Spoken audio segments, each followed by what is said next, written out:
हे everyone खुलुमबाय नोंथांमोनखौ आंनि बे गुबुन मोनसे भिडिअजों फिन खनसेबो बरायनायखौ बावहरबाय। ओमफ्राय आसा खालामो नोंथांमोना गासैबो मोजाङैनो दं होननानै। ओमफ्राय दिनैहायनि आंनि भिडिअआनो जागोन आं दिनैहाय न'आव थानानै मा खालामो बेनि सायावनो जागोन आरोना। नोंथांमोना स' नायनो गोसो दंबाथाय जोबजासिम नायलांबाय थादो आंनि भिडिअखौ। दिनैहाय फुंनिफ्रायनो अखा लोगोफोर बेसेबा थान्दा जादों बोथोरा। मा इलाय गान्दा गं नामा?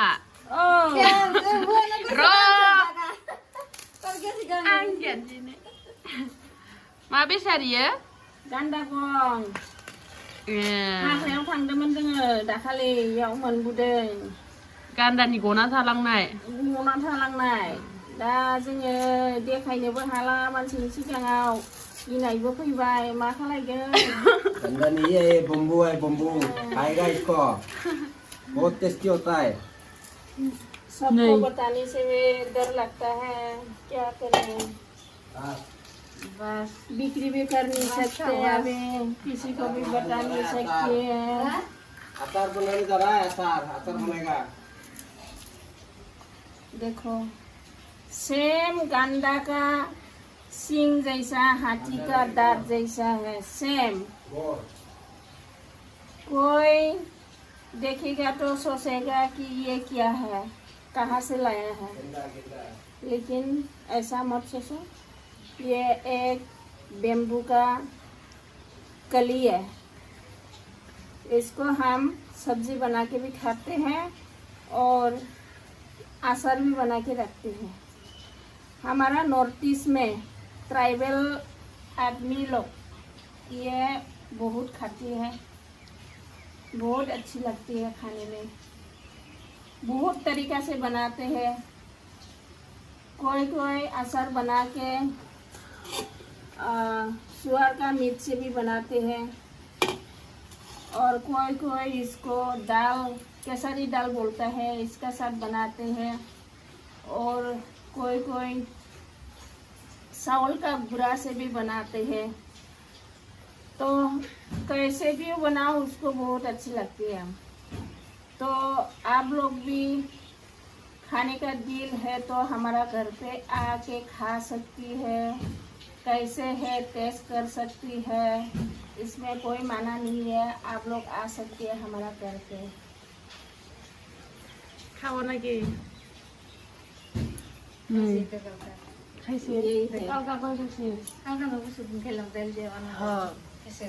केमने होइसिल नै इलाय मा टुपु माबादोंमोन नै गङा गोरलै जादोंमोन ना नै एखे दाउ बायदि सुनदो मुर्गी किबा। ये मतलब ये मौसम में होता है और दूसरा मौसम में नहीं होता है। सिर्फ जून जुलाई महीना में ही होता है और दूसरे महीना में नहीं होती है। इसलिए हम इसको इसी महीना में जितना खा सकते हैं, जितना अचार बना के रख सकते हैं हम रखते हैं। तो आज का जो मैं कहने वाला बात है इतना ही है। तो कोई दिल क्या है तो देखने का खाने का तो हमारा घर पे आके खा के जा सकती है दोस्तों लोग।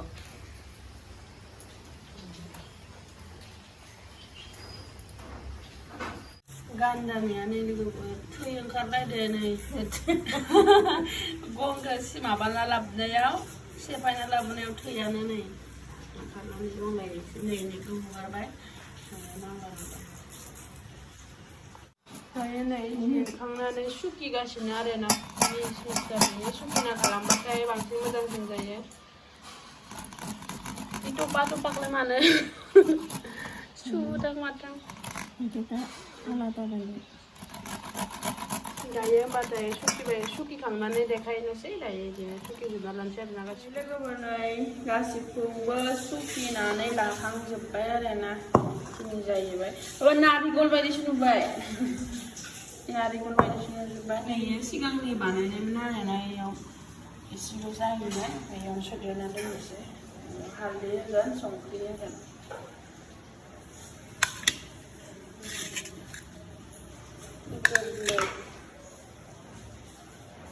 जेबो होनाङा ना संख्रि आरो हालदैल'सो होनांगौ सोरबाफोर रोङाबाथाय नायनानै खालामबानो जाबाय भिडिअ'आव बिनि जानो गोसो टेस्टि जागोन आरो बेसे गोबाव जाजायो ओमफ्राय सप्तासे माने जेसेनो गोबाव जायो एसेनो गोखैया बारा जायो एक सप्तानि उनाव जाजागोन आरो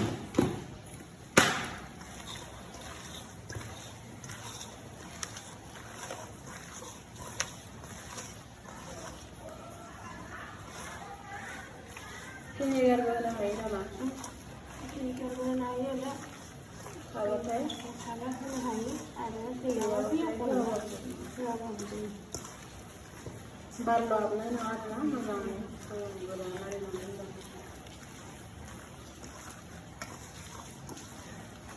थाव होनाङा एम्फौबो होनो हायो संख्रि हालदै आलु पाउडारफोरखौ होबा होजायो ओंख्रियावनो होखागोन नालाय ओंख्रि नङाबाबो ओरैनोबो जानो हागोन नामा साटनि ओरैनो जानो हायो ओंखामजों ओरैहाय लानानै एसे लानानै जानो हायो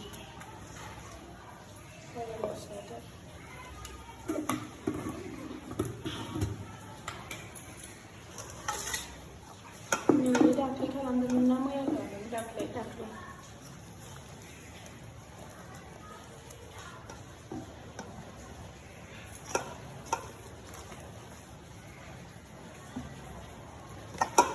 जोंना औवायानो मोननो दाम नालाय गामिनिफ्रायसो लाबोनाय नालाय एसे खालामबाय थायो आरोना लोगोफोर थसे मोनफैबानो खालामबाय थसे मोनफैबानो खालामबाय खेनसेयावनो बुरजा मोनखाया नालाय बायनानैबो 100 रां मोनसेयावनो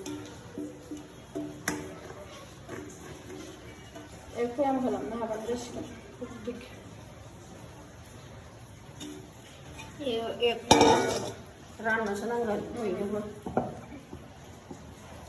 रानलाया आंबो बोथिसे मोनजायो सिगांनियाबो फयामसेमोन खोमा दसेनो फयामसेनो बारा बिनिया जोबसिगोन थाइजौआनो जोबसिगोन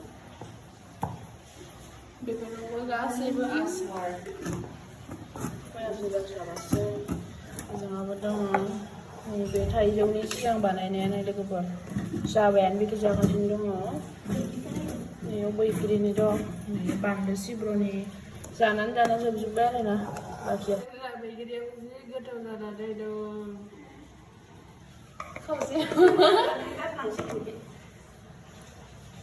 सोरबा जादोंमोनथ' र' एसे बानायनायाव आसारखौ सब बानायना दोनो ओमफ्राय जानो जोंहा बानायग्राफोरा बारा गोसोआवनो फैया होनलाय अमानियाबो जोब्बाय दायो दं थाइजौनि दं मात्र थाइजौनि दं बानलु सिब्र'नि दं औवा मेवाइनि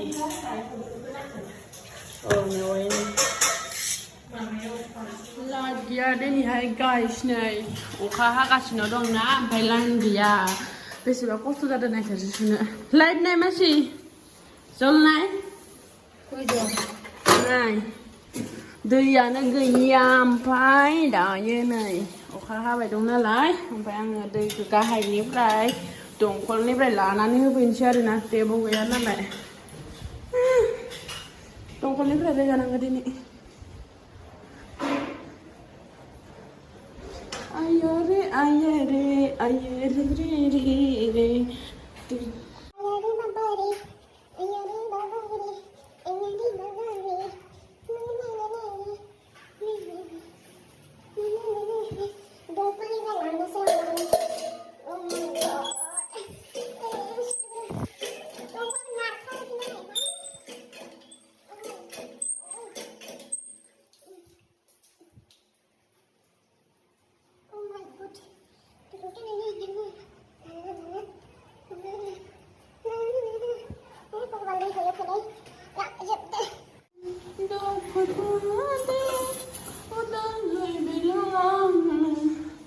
नैबे जाहैबाय बुट आरो राजमा हराव जानो सानदों आरोना लोगोफोर ओमफ्राय साहा फुदुंनि आङो साहा फुदुंनि चा चा चा चा चाय पिएंगे हम तो चाय पिएंगे हम तो चाय पिएंगे ना ना ना टेंटेने बेयो जाहैबाय दै बेखौ आङो दायो होनोसै बेखौ आङो दायो गावनानै होनोसै लोगोफोर आया आया माथो गावबाबो जायालै गावजानो बादों ना मादों चाय पिएंगे हम तो चाय पिएंगे बेयाव दायो आङो हरनानै होनोसै सानि पार्ट माने साहा पार्टी माने साहा पाट बेयाव आङो दायो हरबाय सापात मारिनोबो हाथ'ला दायो मारिसिगोन आं बेयो दायो सिनि या आखाइ थाइसेजों खुलिनोबो असम्भब बे जाहैबाय दायो सेनियाबो दा 1 चामच माबा फैनोनो दाना आखाइ फारसेजों खामानि मावनो हानाया असम्भब लोगोफोर ओरै खनथुमनानैसो लाबोनोसैलां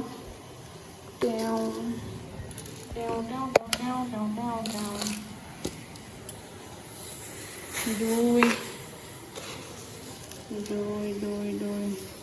थेने साइडे दा मारिसिगोन आरो साखायल' आगे बादलुन राजायाबो गोजा जालायना दंहाय बेयाव आङो होनोसै दायो गाइखेर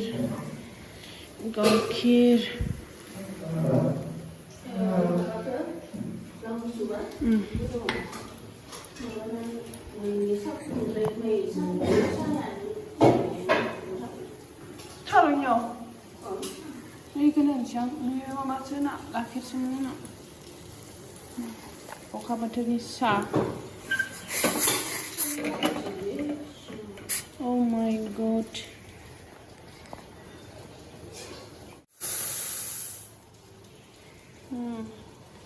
बढिया टेस्टी गलापी नुलायबाय आरो ना लोगोफोर साखो चाय पिएंगे हम तो चाय पिएंगे ओजाहाय दङ रुटि माया फुङाव बानायदोंमोन नै गुसुसो जालायबाय आरोना दहाय गुदुंथारमोन ओमफ्राय दायो आं बेखौ होनोसै मोजाङा चाय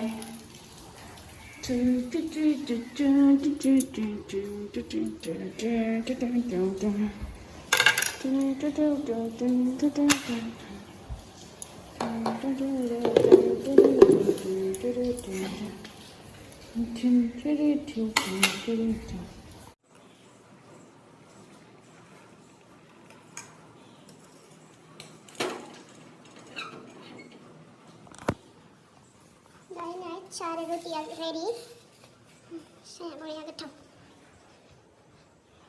खालामनोसै एसे सिदोब जाबाय अखाजों ना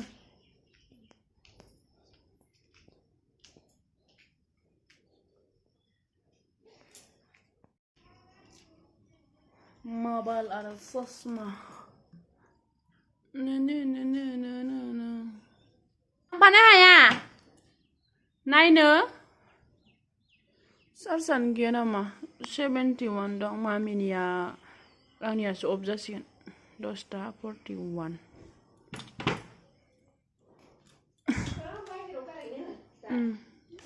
जागोन दे चसमाखौ नाङा मायाव थांनो नागिरदो बरतला खामानि दं एसे सातारिं होदों होआंदो दखाननि खामानि दं आरोना लोगोफोर इयाव थांनो नागिरदो माजों बाबाजों अखाबो बोथोर ससेल' पिलपिलिजों थांसै साथाखौबो लाना थांफादो जाबना थाख' ओंखारलांबाय बाबाया जि साफा जादों लोगोफोर नै अखा हानानै बोथोरा आरामसे खुरि কি খাইছে ফুল কি हासि बन्द खरे मासे साफा नुयो याय अखा हाबाथाय आरामसे गोथां बाबाया गोजौआव सुना मामिया ओंखारलांबाय मार साफा नुदोंहाय नै जोंहानि बाथौखौ आरामसे गोथां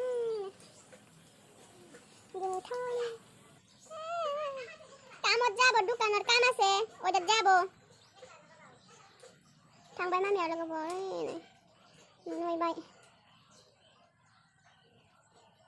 जोंहानि न' खाथियाव लोगोफोर रावबो जोंनियाव रावबो बर' गैया आरोना सब बाङालि गोजा ओंखायनोथ' नोंथांमोना बाङालिखौनो नुबाय थायो रायलायनाय खोनाबाय थायो आरोना बर' गैया जोंनि ससेयाव रावबो बेखैबो बर' गैया बेखैबो गैया